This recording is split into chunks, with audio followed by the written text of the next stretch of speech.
it will appear that if union be strength, and family affection be pleasant to contemplate, the Chuzzlewits were the strongest and most agreeable family in the world. That worthy man Pecksniff, having taken leave of his cousin in the solemn terms recited in the last chapter, withdrew to his own home, and remained there 3 whole days, not so much as going out for a walk beyond the boundaries of his own garden, lest he should be hastily summoned to the bedside of his penitent and remorseful relative, whom, in his ample benevolence, he had made up his mind to forgive unconditionally, and to love on any terms.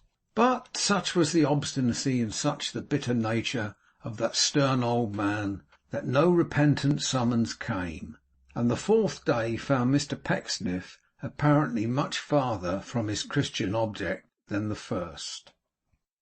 During the whole of this interval he haunted the Dragon at all times and seasons in the day and night, and, returning good for evil, evinced the deepest solicitude in the progress of the obdurate invalid, insomuch that Mrs Lupin was fairly melted by his disinterested anxiety, for he often particularly required her to take notice that he would do the same by any stranger or pauper in the like condition, and shed many tears of admiration and delight. Meantime, old Martin Chuzzlewit remained shut up in his own chamber, and saw no person but his young companion, saving the hostess of the Blue Dragon, who was at certain times admitted to his presence. So surely as she came into the room, however, Martin feigned to fall asleep. It was only when he and the young lady were alone that he would utter a word, even in answer to the simplest inquiry, though Mr Pecksniff could make out, by hard listening at the door, that they two being left together, he was talkative enough. It happened on the 4th evening that Mr Pecksniff, walking as usual into the bar of the Dragon, and finding no Mrs Lupin there, went straight upstairs, purposing, in the fervour of his affectionate zeal, to apply his ear once more to the keyhole, and quiet his mind by assuring himself that the hard-hearted patient was going on well. It happened that Mr Pecksniff, coming softly upon the dark passage into which a spiral ray of light usually darted through the same keyhole, was astonished to find no such ray visible. And it happened that Mr Pecksniff, when he had felt his way to the chamber door, stooping hurriedly down to ascertain by personal inspection whether the jealousy of the old man had caused this keyhole to be stopped on the inside, brought his head into such violent contact with another head that he could not help uttering in an audible voice the monosyllable "Oh!" which was, as it were, sharply unscrewed and jerked out of him by very anguish. It happened then, and lastly, that Mr Pecksniff found himself immediately collared by something which smelt like several damp umbrellas, a barrel of beer, a cask of warm brandy and water, and a small parlour full of stout tobacco smoke mixed, and was straightway led downstairs into the bar from which he had lately come, where he found himself standing opposite to, and in the grasp of, a perfectly strange gentleman of still stranger appearance, who, with his disengaged hand, rubbed his own head very hard, and looked at him, Pecksniff, with an evil countenance. The gentleman was of that order of appearance which is currently termed shabby genteel, though in respect of his dress he can hardly be said to have been in any extremities, as his fingers were a long way out of his gloves, and the soles of his feet were at an inconvenient distance from the upper leather of his boots. His nether garments were of a bluish grey, violent in its colours once, but sobered now by age and dinginess, and were so stretched and strained in a tough conflict between his braces and his straps that they appeared every moment in danger of flying asunder at the knees. His coat, in colour of blue, and of a military cut, was buttoned and frogged up to his chin. His cravat was in hue and pattern like one of those mantles which hairdressers are accustomed to wrap about their clients during the progress of professional mysteries. His hat had arrived at such a pass that it would have been hard to determine whether it was originally white or black.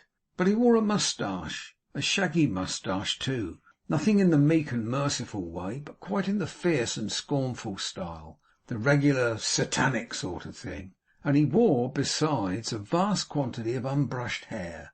He was very dirty and very jaunty, very bold, very mean, very swaggering and very slinking, very much like a man who might have been something better, and unspeakably like a man who deserved to be something worse. "You were eavesdropping at that door, you vagabond," said this gentleman. Mr Pecksniff cast him off, as St. George might have repudiated the dragon in that animal's last moments, and said, "Where is Mrs Lupin, I wonder? Can the good woman possibly be aware that there is a person here who—" "Stay," said the gentleman. "Wait a bit. She does know. What then?" "What then, sir?" cried Mr Pecksniff. "What then? Do you know, sir, that I am the friend and relative of that sick gentleman? That I am his protector, his guardian, his—" "Not his niece's husband, are you?" interposed the stranger. "I'll be sworn, for he was there before you." "What do you mean?" said Mr Pecksniff, with indignant surprise. "What do you tell me, sir?" "Wait a bit," cried the other. "Perhaps you are a cousin. The cousin who lives in this place." "I am the cousin who lives in this place," replied the man of worth. "Your name is Pecksniff?" said the gentleman. "It is." "I am proud to know you, and ask your pardon," said the gentleman, touching his hat, and subsequently diving behind his cravat for a shirt collar, which, however, he did not succeed in bringing to the surface. "You behold in me, sir, one who has also an interest in that gentleman upstairs. Wait a bit." As he said this, he touched the tip of his high nose, by way of intimation that he would let Mr Pecksniff into a secret presently, and pulling off his hat, began to search inside the crown among a mass of crumpled documents and small pieces of what may be called bark of broken cigars, whence he presently selected the cover of an old letter begrimed with dirt and redolent of tobacco. "Read that," he cried, giving it to Mr Pecksniff. "This is addressed to Chevy Slyme, Esquire," said that gentleman. "You know Chevy Slyme, Esquire, I believe?" returned the stranger. Mr Pecksniff shrugged his shoulders as though he would say, "I know there is such a person, and I am sorry for it." "Very good," remarked the gentleman. "That is my interest and business here." With that he made another dive for his shirt collar, and brought up a string. "Now this is very distressing, my friend," said Mr Pecksniff, shaking his head and smiling composedly. "It's very distressing to me to be compelled to say that you are not the person you claim to be. I know, Mr Slyme, my friend, this will not do. Honesty is the best policy. You had better not. You had indeed." "Stop!" cried the gentleman, stretching forth his right arm, which was so tightly wedged into his threadbare sleeve that it looked like a cloth sausage. "Wait a bit." He paused to establish himself immediately in front of the fire, with his back towards it. Then, gathering the skirts of his coat under his left arm, and smoothing his moustache with his right thumb and forefinger, he resumed, "I understand your mistake, and I am not offended. Why? Because it's complimentary. You suppose I would set myself up for Chevy Slyme, sir? If there is a man on earth whom a gentleman would feel proud and honoured to be mistaken for, that man is my friend Slyme. For he is, without exception, the highest minded, the most independent spirited, most original, spiritual, classical, talented, the most thoroughly Shakespearean, if not Miltonic, and at the same time the most disgustingly unappreciated dog I know. But, sir, I have not the vanity to attempt to pass for Slyme. Any other man in the wide world I am equal to, but Slyme is, I frankly confess, a great many cuts above me. Therefore you are wrong." "I judged from this," said Mr Pecksniff, holding out the cover of the letter. "No doubt you did," returned the gentleman. "But, Mr Pecksniff, the whole thing resolves itself into an instance of the peculiarities of genius. Every man of true genius has his peculiarities, sir. The peculiarity of my friend Slyme is, that he is always waiting round the corner. He is perpetually round the corner, sir. He is round the corner at this instant now," said the gentleman, shaking his forefinger before his nose, and planting his legs wider apart, as he looked attentively in Pecksniff's face. "That's a remarkable, curious, and interesting trait in Mr Slyme's character, and whenever Slyme's life comes to be written, that trait must be thoroughly worked out by his biographer, or society will not be satisfied. Observe me, society will not be satisfied." Mr Pecksniff coughed. Slime's biographer, sir, whoever he may be,' resumed the gentleman, 'must apply to me; or if I am gone, that's what's his name from which no thingabob comes back, he must apply to my executors for leave to search among my papers. I have taken a few notes in my poor way of some of that man's proceedings, my adopted brother, sir, which would amaze you.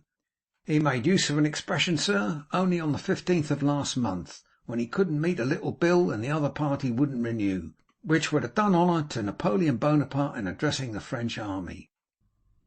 'And pray,' asked Mr Pecksniff, obviously not quite at his ease, 'what may be Mr Slime's business here, if I may be permitted to inquire, who am compelled, by a regard for my own character, to disavow all interest in his proceedings?' 'In the first place,' returned the gentleman, 'you will permit me to say that I object to that remark, and that I strongly and indignantly protest against it on behalf of my friend Slime. In the next place, you will give me leave to introduce myself. My name, sir, is Tigg. The name of Montague Tigg will perhaps be familiar to you in connection with the most remarkable events of the Peninsular War.' Mr Pecksniff gently shook his head. 'No matter,' said the gentleman. 'That man was my father, and I bear his name. I am consequently proud as Lucifer. Excuse me one moment. I desire my friend Slime to be present at the remainder of this conference.' With this announcement he hurried away to the outer door of the Blue Dragon, and almost immediately returned with a companion shorter than himself, who was wrapped in an old blue camlet cloak with a lining of faded scarlet, his sharp features being much pinched and nipped by long waiting in the cold, and his straggling red whiskers and frowsy hair being more than usually dishevelled from the same cause. He certainly looked rather unwholesome and uncomfortable than Shakespearian or Miltonic. 'Now,' said Mr Tigg, clapping one hand on the shoulder of his prepossessing friend, and calling Mr Pecksniff's attention to him with the other, 'you two are related, and relations never did agree, and never will, which is a wise dispensation and an inevitable thing, or there would be none but family parties, and everybody in the world would bore everybody else to death. If you are on good terms, I should consider you a most confoundedly unnatural pair; but standing towards each other as you do, I look upon you as a couple of devilish deep-thoughted fellows, who may be reasoned with to any extent.' Here Mr Chevy Slime, whose great ability seemed to one and all to point towards the sneaking quarter of the moral compass, nudged his friend stealthily with his elbow, and whispered in his ear. 'Chiv,' said Mr Tigg aloud, in a high tone of one who was not to be tampered with, 'I shall come to that presently. I act upon my own responsibility, or not at all.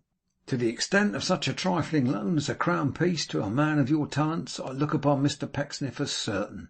And seeing at this juncture that the expression of Mr Pecksniff's face by no means betokened that he shared this certainty, Mr Tigg laid his finger on his nose again for that gentleman's private and especial behoof, calling upon him thereby to take notice that the requisition of small loans was another instance of the peculiarities of genius developed in his friend Slime; that he, Tigg, winked at the same because of the strong metaphysical interest which these weaknesses possessed; and that in reference to his own personal advocacy of such small advances, he merely consulted the humour of his friend without the least regard to his own advantage or necessities.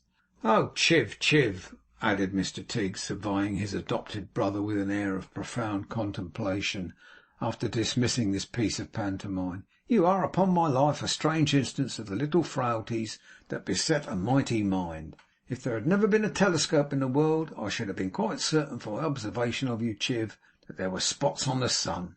I wish I may die if this isn't the queerest state of existence that we find ourselves forced into, without knowing why or wherefore. Mr Pecksniff, well, never mind. Moralise as we will, the world goes on.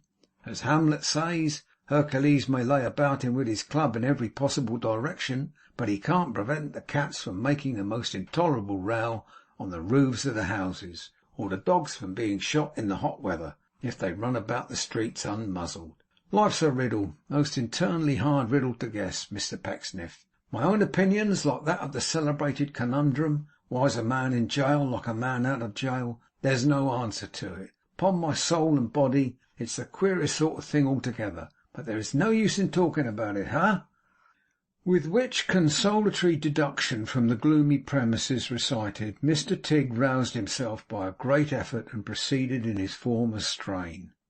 Now, I'll tell you what it is. I'm a most confoundedly soft-hearted kind of fellow in my way, and I cannot stand by and see you two blades cutting each other's throats, when there's nothing to be got by it. Mr. Pecksniff, you're the cousin of the testator upstairs, and we're the nephew. I say we, meaning Chiv. Perhaps in all essential points you are more nearly related to him than we are. Very good. If so, so be it. But you can't get at him, neither can we.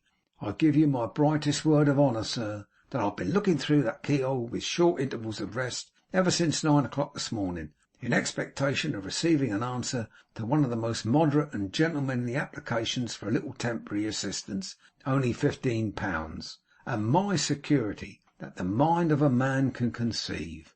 In the meantime, sir, he is perpetually closeted with, and pouring out his whole confidence into the bosom of a stranger. Now, I say decisively regard to this state of circumstances, that it won't do, that it won't act, that it can't be, and that it must not be suffered to continue. Every man, said Mr. Pecksniff, has a right, an undoubted right, which I for one would not call in question for any earthly consideration. Oh no, to regulate his own proceedings by his own likings and dislikings, supposing they are not immoral and not irreligious. I may feel in my own breast that Mr. Chuzzlewit does not regard me, for instance, say me, with exactly that amount of Christian love which should subsist between us. I may feel grieved and hurt at the circumstance. Still, I may not rush to the conclusion that Mr. Chuzzlewit is wholly without a justification in all his coldnesses. Heaven forbid!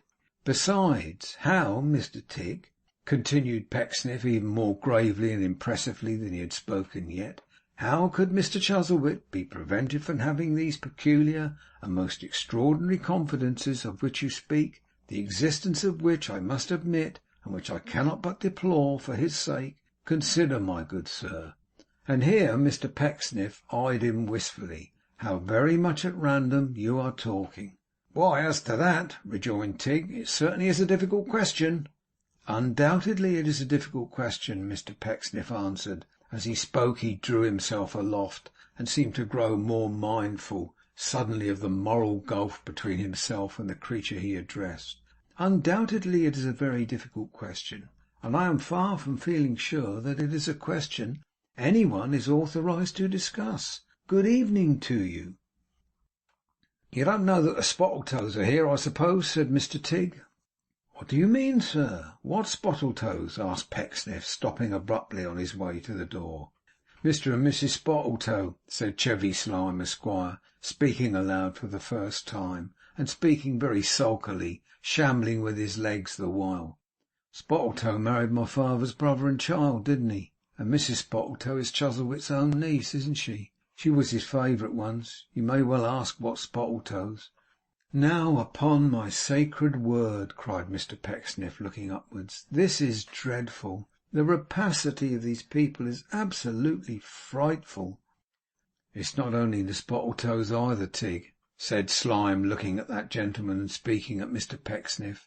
Anthony Chuzzlewit and his son have got wind of it, and have come down this afternoon. Saw 'em not 5 minutes ago when I was waiting round the corner. Oh, Mammon, Mammon, cried Mr. Pecksniff, smiting his forehead.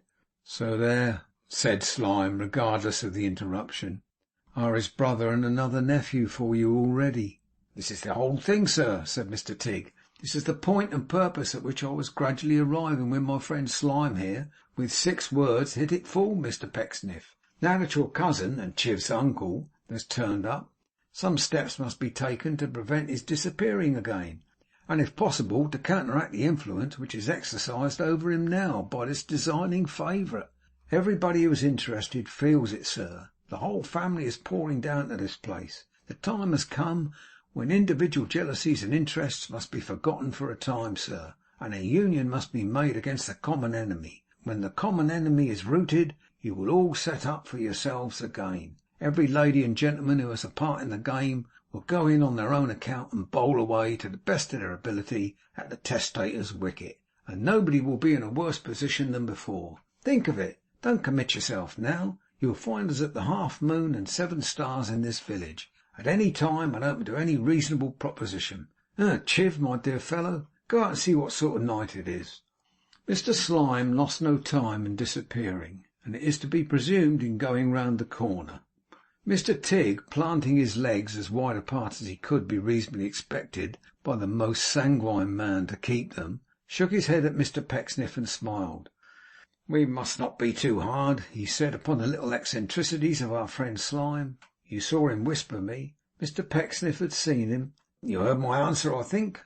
Mr. Pecksniff had heard it. 5 shillings, said Mr. Tigg thoughtfully. 'Ah, what an extraordinary fellow! Very moderate too.' Mr. Pecksniff made no answer. 5 shillings, pursued Mr. Tigg, musing, 'and to be punctually repaid next week. That's the best of it. You heard that?' Mr. Pecksniff had not heard that. 'No, you surprise me,' cried Tigg. 'That's the cream of the thing, sir. I never knew that a man failed to redeem a promise in my life. You're not in want of change, are you?'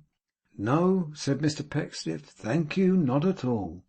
'Just so,' returned Mr. Tigg. 'If you had been, I'd have got it for you.'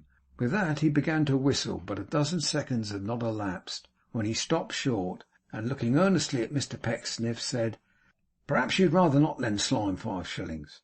'I would much rather not,' Mr. Pecksniff rejoined. 'Egad!' cried Tigg, gravely nodding his head if some ground of objection occurred to him at that moment for the first time. 'It's very possible you may be right. Would you entertain the same sort of objection to lending me 5 shillings now?' 'Yes, I couldn't do it indeed,' said Mr. Pecksniff. 'Not even half a crown, perhaps?' urged Mr. Tigg. 'Not even half a crown.' 'Why then we come,' said Mr. Tigg, 'to the ridiculously small amount, 18 pence. Ha! 'And that,' said Mr. Pecksniff, 'would be equally objectionable.' On receipt of this assurance, Mr. Tigg took him heartily by both hands, protesting with much earnestness that he was one of the most consistent and remarkable men he had ever met, and that he desired the honour of his better acquaintance. He moreover observed that there were many little characteristics about his friend Slyme of which he could by no means, as a man of strict honour, approve, but that he was prepared to forgive in all these slight drawbacks, and much more, in consideration of the great pleasure he himself had that day enjoyed in his social intercourse with Mr. Pecksniff, which had given him a far higher and more enduring delight than the successful negotiation of any small loan on the part of his friend could possibly have imparted. With which remarks he would beg leave, he said, to wish Mr. Pecksniff a very good evening, and so he took himself off, as little abashed by his recent failure as any gentleman would desire to be. The meditations of Mr. Pecksniff that evening at the bar of the Dragon, and that night in his own house, were very serious and grave indeed, the more especially as the intelligence he had received from Messrs. Tigg and Slyme touching the arrival of other members of the family were fully confirmed on more particular inquiry, for the Spottletoes had actually gone straight to the Dragon, where they were at that moment housed and mounting guard, and where their appearance had occasioned such a vast sensation that Mrs. Lupin, scenting their errand before they had been under her roof half an hour, carried the news herself with all possible secrecy straight to Mr. Pecksniff's house. Indeed, it was her great caution in doing so which occasioned her to miss that gentleman, who entered at the front door of the Dragon just as she emerged from the back one. Moreover, Mr. Anthony Chuzzlewit and his son Jonas were economically quartered at the Half Moon and 7 Stars, which was an obscure alehouse, and by the very next coach there came posting to the scene of action so many other affectionate members of the family, who quarrelled with each other inside and out, all the way down to the utter distraction of the coachman, that in less than 24 hours the scanty tavern accommodation was at a premium, and all the private lodgings in the place, amounting to full 4 beds and sofa, rose cent per cent in the market. In a word, things had come to that pass that nearly the whole family sat down before the Blue Dragon and formally invested it, and Martin Chuzzlewit was in a state of siege. But he resisted bravely, refusing to receive all letters, messages, and parcels, obstinately declining to treat with anybody, and holding out no hope or promise of capitulation. Meantime, the family forces were perpetually encountering each other in divers parts of the neighbourhood, and as no one branch of the Chuzzlewit tree had ever been known to agree with another within the memory of man, there was such a skirmishing and flouting and snapping of heads, in the metaphorical sense of that expression, such a bandying of words and calling of names, such an upturning of noses and wrinkling of brows, such a formal interment of good feelings and violent resurrection of ancient grievances, as had ever been known in those quiet parts since the earliest record of civilized existence. At length, in utter despair and hopelessness, some few of the belligerents began to speak to each other in only moderate terms of mutual aggravation, and nearly all addressed themselves with a show of tolerable decency to Mr Pecksniff, in recognition of his high character and influential position. Thus, by little and little, they made common cause of Martin Chuzzlewit's obduracy, until it was agreed, if such a word can be used in connection with the Chuzzlewits, that there should be a general council and conference held at Mr Pecksniff's house upon a certain day at noon, which all members of the family who had brought themselves within reach of the summons were forthwith bidden and invited solemnly to attend. If ever Mr Pecksniff wore an apostolic look, he wore it on this memorable day. If ever his unruffled smile proclaimed the words, "I am a messenger of peace," that was its mission now. If ever a man combined within himself all the mild qualities of the lamb with a considerable touch of the dove, and not a dash of the crocodile, or the least possible suggestion of the very mildest seasoning of the serpent, that man was he. And oh, the two Miss Pecksniffs! Oh, the serene expression on the face of Charity, which seemed to say, "I know that all my family have injured me beyond the possibility of reparation, but I forgive them, for it is my duty to do so." And oh, the gay simplicity of Mercy, so charming, innocent, and infant-like, that if she had gone out walking by herself, and it had been a little earlier in the season, the robin redbreasts might have covered her with leaves against her will, believing her to be one of the sweet children in the wood, come out of it, and issuing forth once more to look for blackberries in the young freshness of her heart. What words can paint the Pecksniffs in that trying hour? Oh, none, for words have naughty company among them, and the Pecksniffs were all goodness. But when the company arrived, that was the time when Mr Pecksniff, rising from his seat at the table's head, with the daughter on either hand, received his guests in the best parlour, and motioned them to chairs, with eyes so overflowing, and countenance so damp with gracious perspiration, that he may be said to have been in a kind of moist meekness. And the company, the jealous, stony-hearted, distrustful company, who were all shut up in themselves, and had no faith in anybody, and wouldn't believe anything, and would no more allow themselves to be softened or lulled asleep by the Pecksniffs than if they had been so many hedgehogs or porcupines. First there was Mr Spottletoe, who was so bald and had such big whiskers that he seemed to have stopped his hair, by the sudden application of some powerful remedy, in the very act of falling off his head, and to have fastened it irrevocably on his face. Then there was Mrs Spottletoe, who, being much too slim for her years, and of a poetical constitution, was accustomed to inform her more intimate friends that the said whiskers were the lodestar of her existence, and who could now, by reason of her strong affection for her uncle Chuzzlewit, and the shock it gave her to be suspected of testamentary designs upon him, do nothing but cry, except moan. Then there were Anthony Chuzzlewit and his son Jonas, the face of the old man so sharpened by the wariness and cunning of his life that it seemed to cut him a passage through the crowded room as he edged away behind the remotest chairs, while the son had so well profited by the precept and example of the father that he looked a year or two the elder of the twain, as they stood winking their red eyes side by side and whispering to each other softly. Then there was a widow of a deceased brother of Mr Martin Chuzzlewit, who, being almost supernaturally disagreeable, and having a dreary face and a bony figure and a masculine voice, was, in right of these qualities, what is commonly called a strong-minded woman, and who, if she could, would have established her claim to the title, and have shown herself, mentally speaking, a perfect Samson, by shutting up her brother-in-law in a private madhouse, until he proved his complete sanity by loving her very much. Beside her sat her spinster daughters, 3 in number, and of gentlemanly deportment, who had so mortified themselves with tight stays that their tempers were reduced to something less than their waists, and sharp lacing was expressed in their very noses. Then there was a young gentleman, grand nephew of Mr. Martin Chuzzlewit, very dark, very hairy, and apparently born for no particular purpose but to save looking-glasses the trouble of reflecting more than just the first idea and sketchy notion of a face which had never been carried out.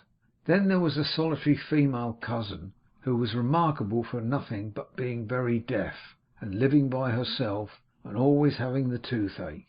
Then there was George Chuzzlewit, a gay bachelor cousin, who claimed to be young but had been younger, and was inclined to corpulency, and rather overfed himself, to that extent indeed that his eyes were strained in their sockets, as if with constant surprise, and he had such an obvious disposition to pimples, that the bright spots on his cravat, the rich pattern on his waistcoat, and even his glittering trinkets, seemed to have broken out upon him, and not to have come into existence comfortably. Last of all there were present Mr. Chevy Slyme and his friend Tigg, and it is worthy of remark, although each person present disliked the other, mainly because he or she did belong to the family, they, one and all, concurred in hating Mr. Tigg because he didn't. Such was the pleasant little family circle now assembled in Mr. Pecksniff's best parlour, agreeably prepared to fall foul of Mr. Pecksniff or anybody else who might venture to say anything whatever upon any subject. "This," said Mr. Pecksniff, rising and looking around upon them with folded hands, "does me good.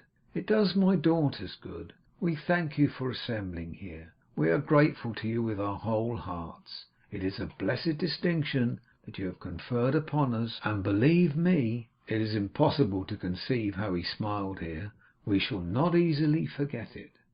"I'm sorry to interrupt you, Pecksniff," remarked Mr. Spottletoe, with his whiskers in a very portentous state, "but you are assuming too much to yourself, sir. Who do you imagine has it in contemplation to confer a distinction upon you, sir?" A general murmur echoed this inquiry, and applauded it. "If you are about to pursue the course with which you have begun, sir," pursued Mr. Spottletoe in great heat, and giving a violent rap on the table with his knuckles, "the sooner you desist, and this assembly separates, the better. I am no stranger, sir, to your preposterous desire to be regarded as the head of this family, but I can tell you, sir."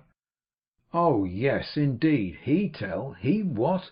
He was the head, was he? From the strong-minded woman downwards, everybody fell that instant upon Mr. Spottletoe, who, after vainly attempting to be heard in silence, was fain to sit down again, folding his arms and shaking his head most wrathfully, and giving Mrs. Spottletoe to understand in dumb show that scoundrel Pecksniff might go on for the present, but he would cut in presently and annihilate him. "I am not sorry," said Mr. Pecksniff, in the resumption of his address, "I am really not sorry that this little incident has happened. It is good to feel that we are met here without disguise. It is good to know that we have no reserve before each other, but are appearing freely in our own characters." Here the eldest daughter of the strong-minded woman rose a little way from her seat, and trembling violently from head to foot, more as it seemed with passion than timidity, expressed a general hope that some people would appear in their own characters, if it were only for such a proceeding having the attraction of novelty to recommend it, and that when they, meaning the some people before mentioned, talked about their relations, they would be more careful to observe who was present in company at the time. Otherwise it might come round to those relations' ears in a way they little expected. And as to red noses, she observed, she had yet to learn that a red nose was any disgrace, inasmuch people neither made nor coloured their own noses, but had that feature provided for them without being first consulted, though even upon that branch of the subject she had great doubts whether certain noses were redder than other noses, or indeed half as red as some.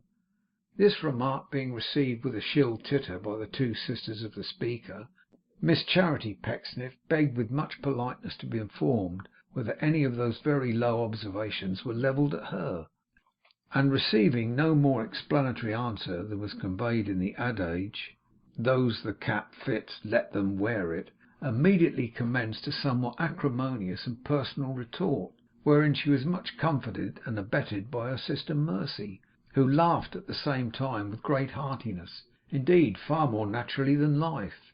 And it being quite impossible that any difference of opinion can take place among women without every woman who is within hearing taking an active part in it, the strong-minded lady and her two daughters, and Mrs Spottletoe and the deaf cousin, who was not at all disqualified from joining in the dispute by reason of being perfectly unacquainted with its merits, one and all plunged into the quarrel directly. The two Miss Pecksniffs being a pretty good match for the three Miss Chuzzlewits, and all five young ladies having, in the figurative language of the day, a great amount of steam to dispose of, the altercation would no doubt have been a long one, but for the high valour and prowess of the strong-minded woman, who, in right of her reputation for powers of sarcasm, did so belabour and pummel Mrs Spottletoe with taunting words, that the poor lady, before the engagement was 2 minutes old, had no refuge but in tears. These she shed so plentifully, and so much to the agitation and grief of Mr Spottletoe, that that gentleman, after holding his clenched fist close to Mr Pecksniff's eyes, as if it were some natural curiosity from the near inspection whereof he was likely to derive high gratification and improvement, and after offering, for no particular reason that anybody could discover, to kick Mr George Chuzzlewit for, and in consideration of, the trifling sum of sixpence, took his wife under his arm and indignantly withdrew. This diversion, by extracting the attention of the combatants, put an end to the strife, which, after breaking out afresh some twice or thrice in certain inconsiderable spurts and dashes, died away in silence. It was then that Mr Pecksniff once more rose from his chair.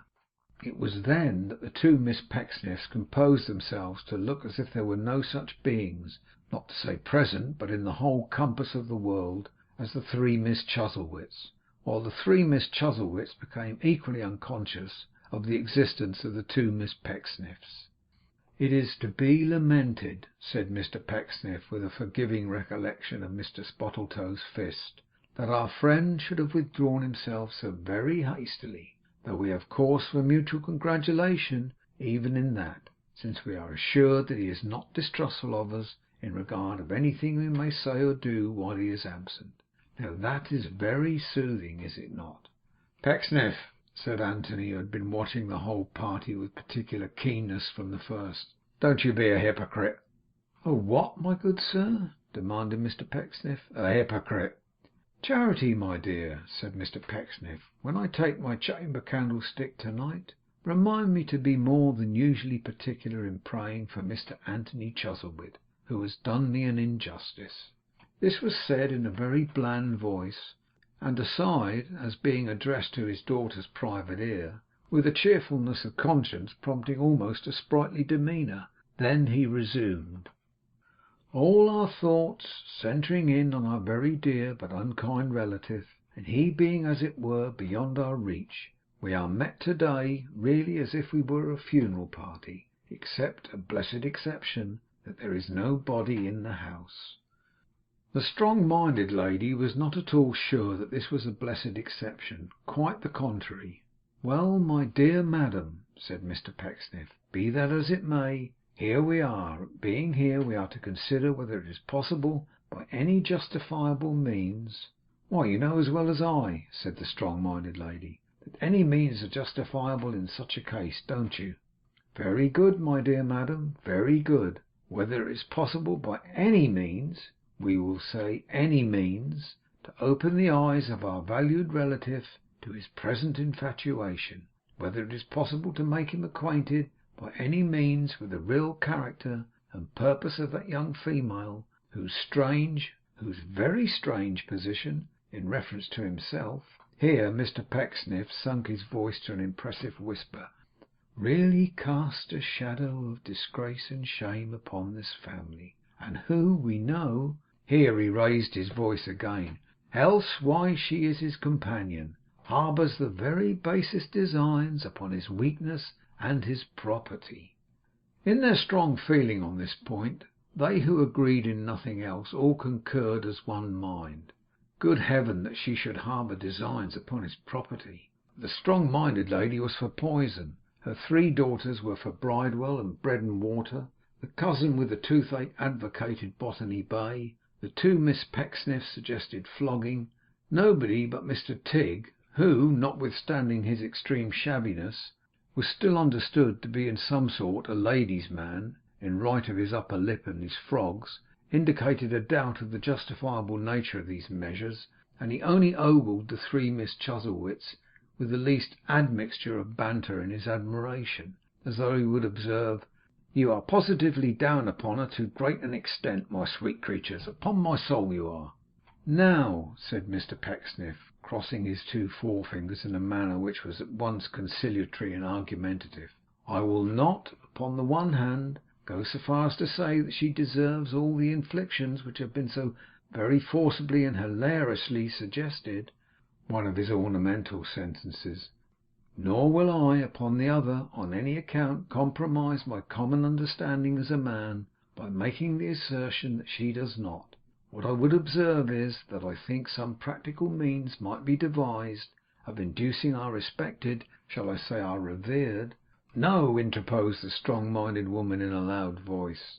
"Then I will not," said Mr Pecksniff. "You are quite right, my dear madam, and I appreciate and thank you for your discriminating objection. Our respected relative to dispose himself to listen to the promptings of nature, and not to the—" "Go on, Pa!" cried Mercy. "Why, the truth is, my dear," said Mr Pecksniff, smiling upon his assembled kindred, "that I am at a loss for a word. The name of those fabulous animals, pagan I regret to say, who used to sing in the water, has quite escaped me." Mr George Chuzzlewit suggested swans. "No," said Mr Pecksniff, "not swans. Very like swans too, thank you." The nephew with the outline of a countenance, speaking for the first time on that occasion, propounded oysters. "No," said Mr Pecksniff, with his own peculiar urbanity, "nor oysters, but by no means unlike oysters. A very excellent idea. Thank you, my dear sir, very much. Wait. Sirens. Dear me, sirens, of course. I think, I say, that means might be devised of disposing of our respected relative to listen to the promptings of nature, and not to the siren-like delusions of art.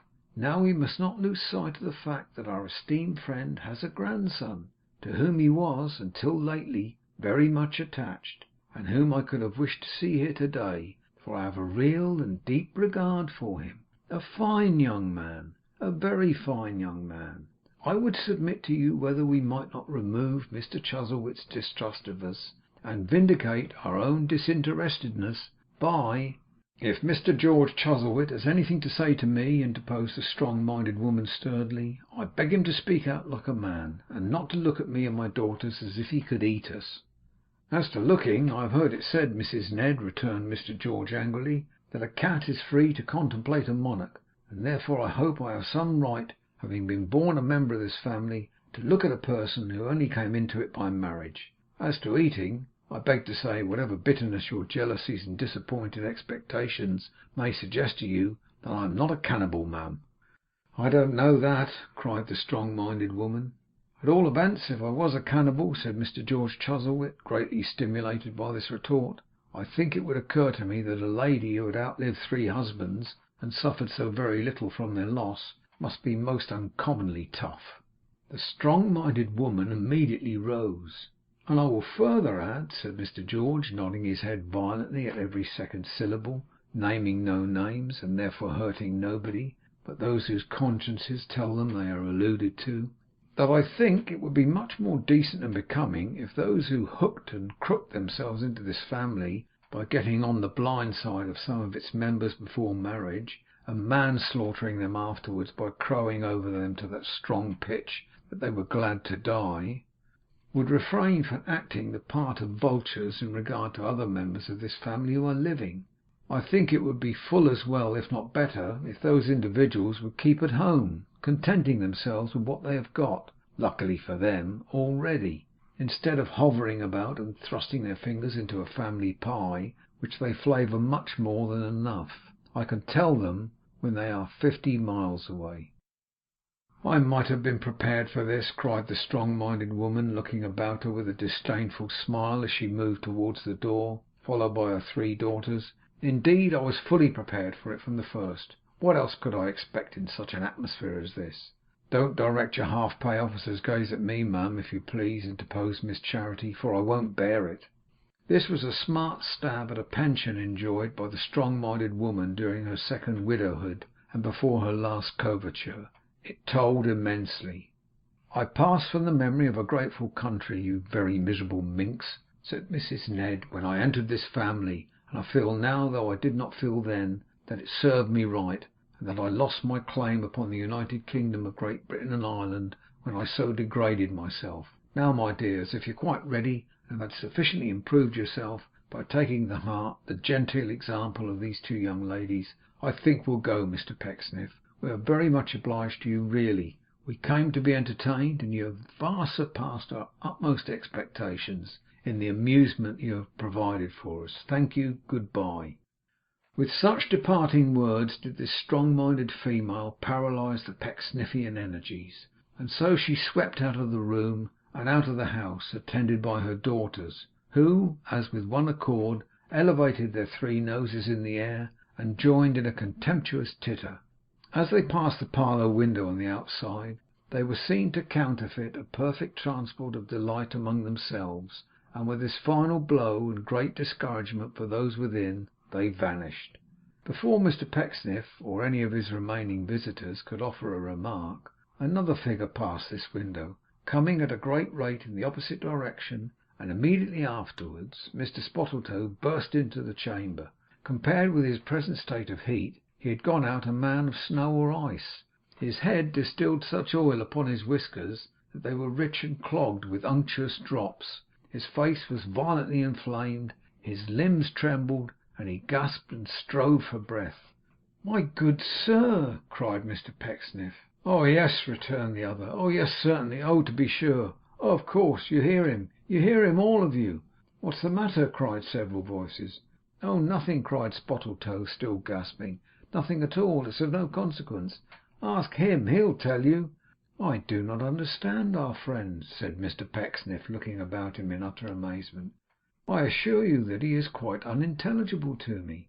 'Unintelligible, sir!' cried the other. 'Unintelligible! Do you mean to say that, sir, you don't know what has happened? That you haven't decoyed us here and laid a plot and a plan against us?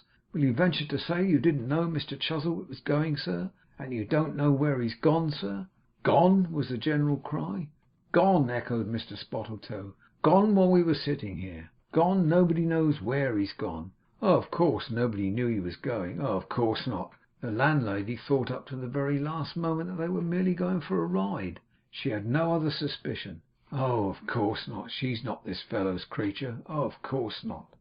Adding to these exclamations a kind of ironic howl, and gazing upon the company for one brief instant afterwards in a sudden silence, the irritated gentleman started off again at the same tremendous pace, and was seen no more. It was in vain for Mr. Pecksniff to assure them that this new and opportune evasion of the family was at least a greater shock and surprise to him as to anybody else.